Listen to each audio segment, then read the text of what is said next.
Halo beauty people, selamat datang di channel YouTube Dr. Kulit Firda. Di segmen Know You Know ini kita akan kupas tuntas tentang apa sih SPF itu atau yang kita kenal dengan Sun Protection Factor.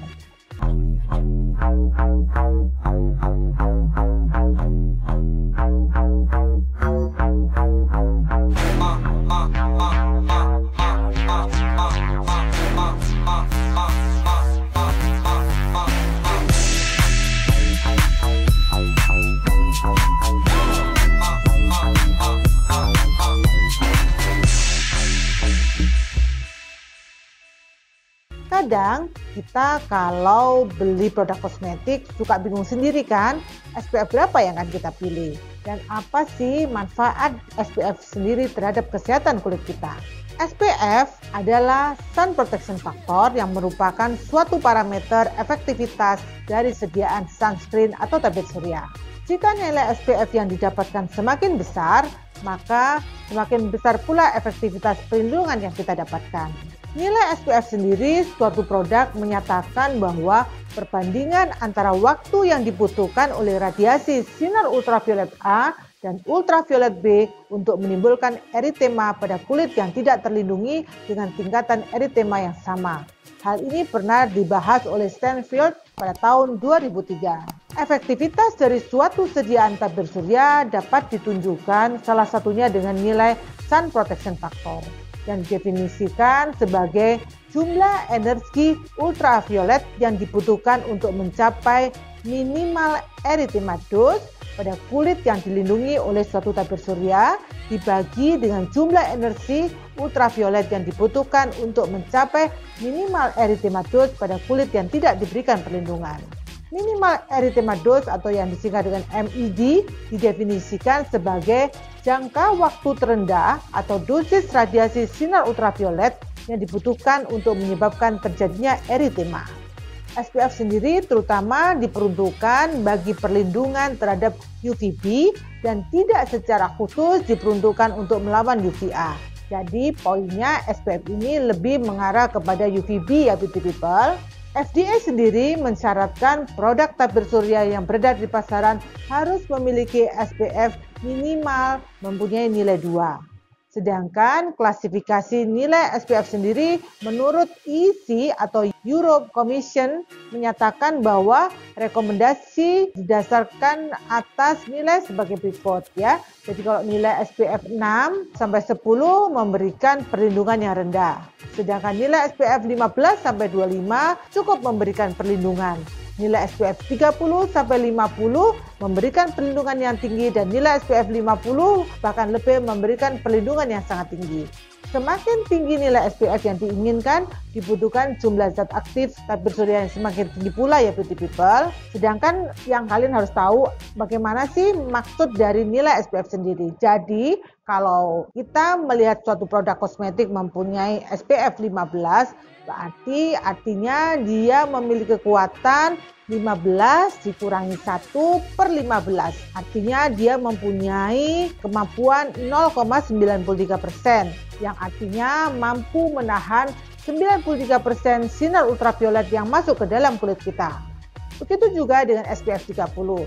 Berarti dia memiliki kekuatan 30-1/30 yaitu sekitar 0,9667% yang artinya mampu menahan 96,7% sinar ultraviolet yang masuk ke dalam kulit kita. SPF 50 demikian juga, berarti memiliki kekuatan 50-1/50 yaitu 0,98% yang artinya mampu menahan 98% sinar ultraviolet yang masuk ke dalam kulit kita.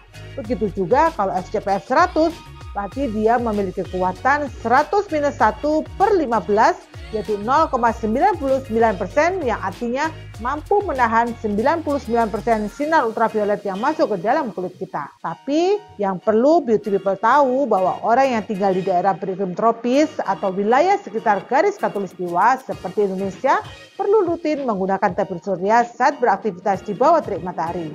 Tabir surya yang disarankan untuk di daerah tropis atau daerah yang panas minimal SPF-nya 30. Tetapi ini juga tidak mutlak ya beauty people, mengikuti kondisi kulit pasien juga. Nah, selanjutnya kita akan belajar menghitung lama perhitungan sunscreen pada kulit. Jadi, pada kulit putih kurang lebih tahan 10 menit terhadap sinar matahari. Kalau kulit kuning langsat, tahan 15 menit terhadap sinar matahari. Dan kalau kuning coklat sampai hitam, tahan 20 menit terhadap sinar matahari. Orang yang memiliki kulit yang coklat dan hitam, tahan lebih lama terhadap sinar matahari karena lebih banyak memiliki pigmen melanin.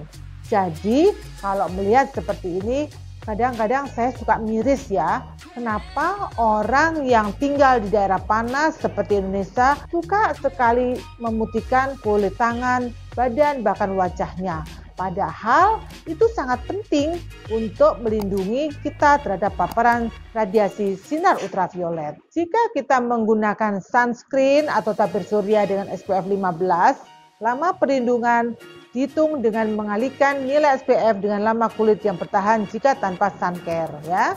Untuk kulit putih contohnya, bila kita menggunakan tabir surya dengan SPF 15, maka mampu melindungi orang kulit putih itu yaitu 15 kali 10 menit yaitu sekitar 150 menit. Begitu juga dengan orang kulit kuning langsat. Pemakaian tabir surya SPF 15 mampu melindungi yang bersangkutan 15 kali 15 menit yaitu sekitar 225 menit. Begitu juga dengan orang kulit coklat dan hitam. Pemakaian tabir surya justru akan lebih panjang lagi perlindungannya ya beauty people. Dia dapat melindungi 15 kali 20 menit yaitu sekitar 300 menit kurang lebih 5 jam. Jadi kalau melihat seperti ini maka ada hal penting yang harus dipahami oleh beauty people. Bahwa nih ya key point-nya, sinar ultraviolet memberi efek positif dan negatif pada kulit kita.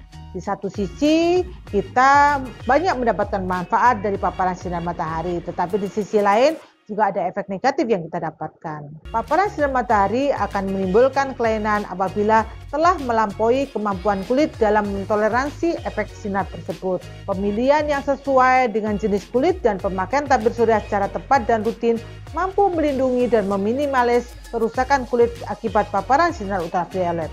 Namun, tidak sepenuhnya dapat memproteksi kulit secara stabil ya. Banyak faktor yang perlu dipertimbangkan. Semakin tinggi SPF, semakin lama memberikan proteksi terhadap sinar ultraviolet. Tetapi, tidak semua jenis kulit mampu menerimanya. Karena itu, pemilihan jenis tabir surya harus disesuaikan dengan jenis atau tipe kulit kita. Yang penting nih beauty people, aplikasikan tabir surya minimal 20-30 menit sebelum beraktivitas di bawah sinar matahari. Dan apabila kalian berada di rumah, bukan berarti kalian bebas tidak menggunakan tabir surya karena cahaya sinar matahari bisa masuk ke dalam rumah kita kan? Banyak orang yang menganggap bahwa menggunakan tabir surya sekali saja sudah cukup untuk melindungi kulit dari paparan sinar matahari. Padahal hal ini tidak benar loh ya.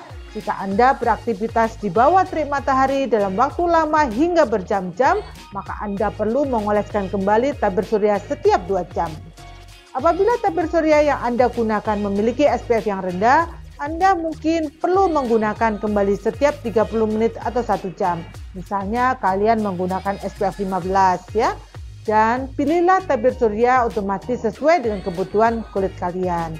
Jadi bagi kalian yang sering beraktivitas di luar, sering melakukan kegiatan outdoor, maka pilihlah tabir surya yang mempunyai SPF yang lebih tinggi. Dan satu lagi, jangan terlalu pelit ya dalam mengaplikasikan tabir surya.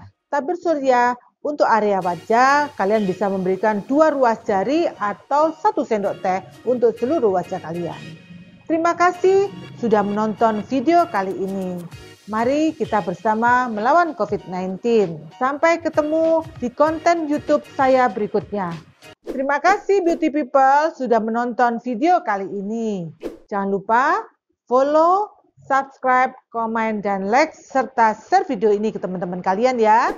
Stay beauty and healthy with Dr. Kulit Firda.